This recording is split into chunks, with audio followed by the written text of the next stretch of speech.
Welcome friends, একটি নতুন চাকরির বিজ্ঞপ্তি নিয়ে তোমাদের সাথে হাজির হয়েছি। ইন্ডিয়ান নেভির পক্ষ থেকে নতুন কর্মী নিয়োগের বিজ্ঞপ্তি প্রকাশিত হয়েছে। তো আজকের এই ভিডিওতে আমরা সম্পূর্ণ বিষয় নিয়ে আলোচনা করে দেব।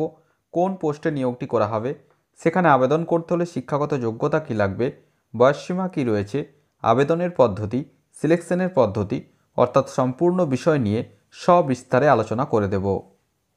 চ্যানেলটিতে নতুন দর্শক হয়ে থাকলে অবশ্যই চ্যানেলটিকে সাবস্ক্রাইব করে পাশে থাকা বেল বাটনটিকে প্রেস করে দাও, যাতে নিত্য নতুন চাকরি সংক্রান্ত আপডেটসগুলো সবার আগে তোমাদের কাছে পৌঁছে যায়। অফিসিয়াল বিজ্ঞপ্তি ওপেন করলাম, যেটি নেভাল ডকইয়ার্ড বিশাখাপত্তনমের পক্ষ থেকে অফিসিয়াল রিক্রুটমেন্ট নোটিফিকেশনটি প্রকাশিত হয়েছে।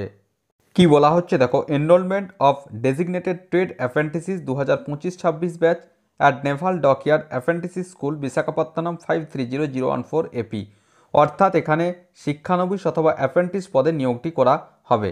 নেক্সট কি বলা হচ্ছে, applications are invited from ITI qualified Indian nationals candidates for apprenticeship training in the following designated trades for a period of 1 year at naval dockyard apprentice school. অর্থাৎ এখানে ITI যাদের রয়েছে, মাধ্যমিক সাথে নির্দিষ্ট ট্রেডে যাদের আইটিআই রয়েছে, তারা অবশ্যই এখানে অ্যাপ্রেন্টিসশিপ পোস্টের জন্য আবেদন করতে পারবে। এবার দেখো কোন কোন ট্রেডে কতগুলি ভ্যাকান্সি রয়েছে। প্রথমে রয়েছে দেখো 1 নম্বর মেকানিক্যাল ডিজেল। টোটাল ভ্যাকান্সি রয়েছে 25টি ভ্যাকান্সি রয়েছে, যার মধ্যে আনরিজার্ভ 13টি, ওবিসি 7টি, এসসি 4টি এবং এসটিদের জন্য একটি শূন্যপদ সংরক্ষিত রয়েছে। মেশিনিস্ট টোটাল ভ্যাকান্সি রয়েছে 10টি, ক্যাটাগরিজ ভ্যাকান্সিটা পরপর উল্লেখিত রয়েছে। Mechanic central AC plant, industrial cooling and package air conditioning vacancy রয়েছে 10টি, ফাউন্ড্রিম্যান রয়েছে 5টি, ফিটার রয়েছে 40-40টি, পাইপ ফিটার রয়েছে 25টি, মেকানিক মেশিন টুল মেনটেন্যান্স 5টি, ইলেকট্রিশিয়ান রয়েছে 25টি, ইনস্ট্রুমেন্ট মেকানিক 10টি, ইলেকট্রনিক্স মেকানিক 25টি, ওয়েল্ডার গ্যাস অ্যান্ড ইলেকট্রিক 13টি, সিট মেটাল ওয়ার্কার 27টি, সিপ্রেট উড 22টি, পেন্টার 13টি, মেকানিক মেকাট্রনিক্স 10টি, COPA computer operator and programming assistant 10টি। টোটাল ভ্যাকান্সি এখানে রয়েছে দেখো 275টি। নেক্সট আমরা আসছি কোয়ালিফিকেশান। কি বলা হচ্ছে, মাধ্যমিকে ন্যূনতম 50% নম্বর থাকতে হবে এবং নির্দিষ্ট আইটিআই ট্রেডে 65% নম্বর থাকতে হবে। কি বলা হচ্ছে, SSC or matriculation and ITI certificates without marks or grade points person will not be accepted। অর্থাৎ মাধ্যমিক সাথে নির্দিষ্ট ট্রেডে আইটিআইতে যদি 65% মার্কস থাকে, অবশ্যই এখানে আবেদন করতে পারবে। নেক্সট রয়েছে এজ লিমিট, ন্যূনতম 14 বছর বয়স হতে হবে। এবং এখানে যেটা বলা হচ্ছে দেখো, যে এজ লিমিট বিভিন্ন রিজার্ভ ক্যাটাগরির প্রার্থীরা গভর্নমেন্টের নিয়ম অনুযায়ী অবশ্যই এখানে বয়সের ছাড় এখানে পেয়ে যাবে। নেক্সট আমরা আসছি সিলেকশন প্রসেস।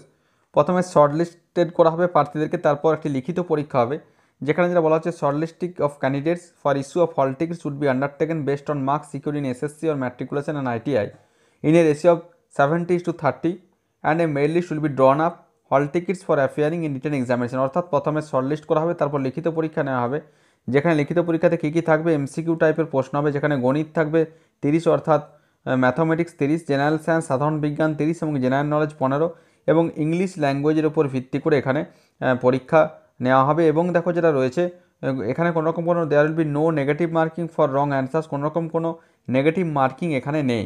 অর্থাৎ অঙ্ক 30, জেনারেল সায়েন্স 30, জেনারেল নলেজ 15, এই সমস্ত বিষয়গুলো নিয়ে এখানে পরীক্ষা নেওয়া হবে।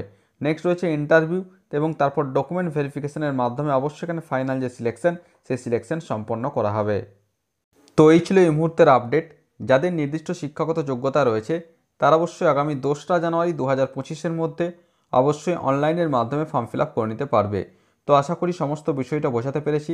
তারপরেও যদি কোনো প্রশ্ন থাকে, অবশ্যই আমাকে কমেন্ট করে কমেন্ট বক্সে জানাও, আমি যথাসাধ্য উত্তর দেওয়ার চেষ্টা করব। আর ভিডিওটি ভালো লাগলে অবশ্যই একটি লাইক ও শেয়ার করতে ভুলো না। ধন্যবাদ।